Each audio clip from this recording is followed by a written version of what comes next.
What's going on, guys? Welcome back to another video on Just Kidding channel.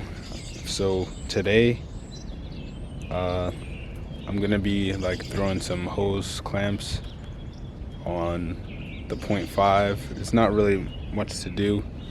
I was gonna try to see if I can roll the rear quarters, but since I don't have the fuel pressure regulator adapter, I can't pull it out and flip it around, and it's kind of tight in that area. So I'm gonna wait until I get that in order to do it.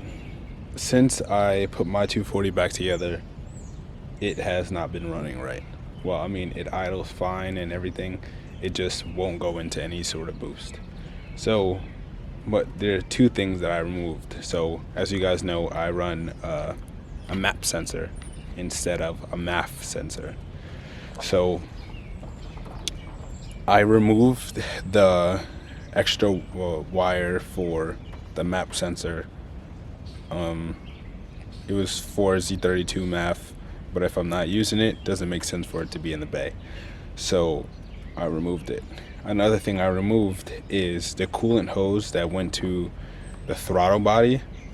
Literally did nothing. The hose just ran through it. Even when the throttle body was like down or anything, it didn't open, and there's no sensor there either. So those are the only two things I removed, and the car won't go into boost. So yeah, I'm not sure what the issue is, but I need to figure that out because it's annoying, you know, to say the least. Once that's figured out and the car runs good again, then I'll be happy. But till then, it's stressing me out. The motor does look good though, the black intake manifold and everything. So I'm kind of glad I did this because it actually came out nice. All right, so this fuel pressure regulator adapter is in a terrible spot. Like if it was angled down, it would be perfect, but it's angled this way, and the only other angle would be the opposite way into the valve cover. Both are terrible. So I bought one from Faction Motorsports that's angled down, so I could run the fuel hose from the regulator to the regulator adapter to the regulator. And it kind of sucks because there's not more than one area that I could put it on. There's just that left side. So I'm gonna have to run it from there underneath the intake manifold and attach it right here. It'll look a little cleaner. Plus I have to add the fuel pressure T into the line that's going, the feed line, and then from there we should be good with the fuels. And then I have to make sure I get all the vacuum hoses on before I get to start this car. All right, so since I can't find that inline T, I'm gonna try and see if I can just install the short shifter. So like I said in a previous video, I had a short shifter from my old car. I removed it before I got rid of it, and it bolts directly into this car. So I'm just gonna install it. It's 6 bolts.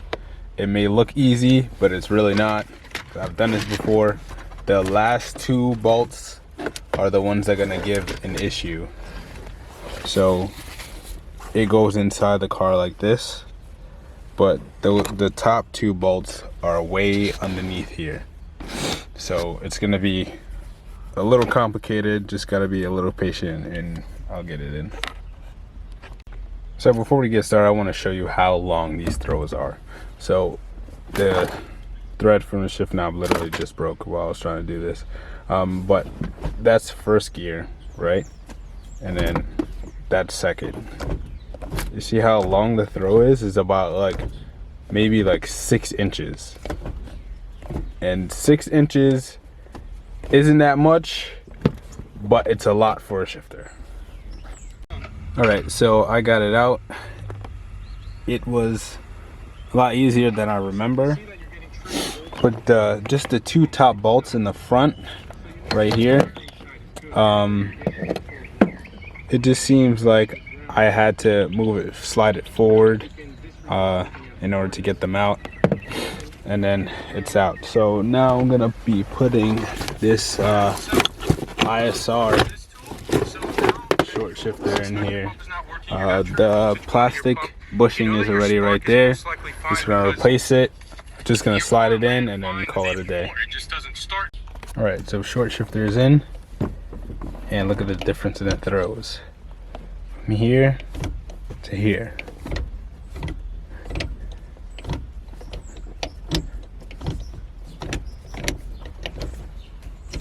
It feels like the difference, like when I put it in the gear, it feels like maybe inch and a half. So total of 3 inches, maybe a little more than that.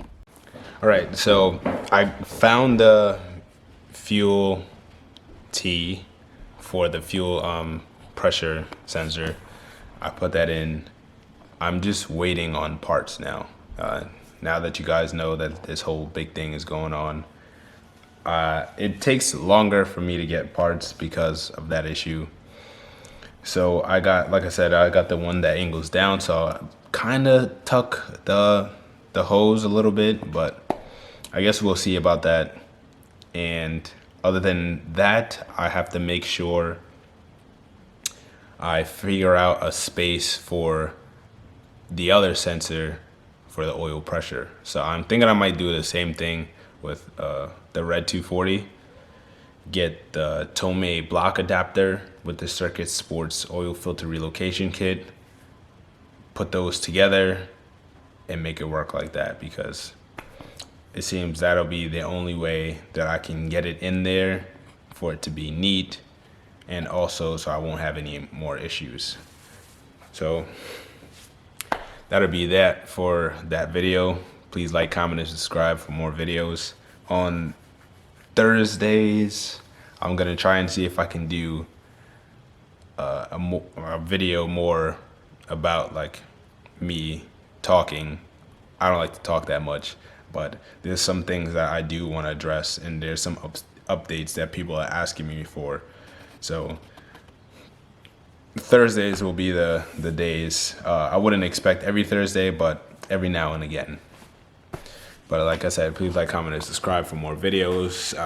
Stay tuned for more content.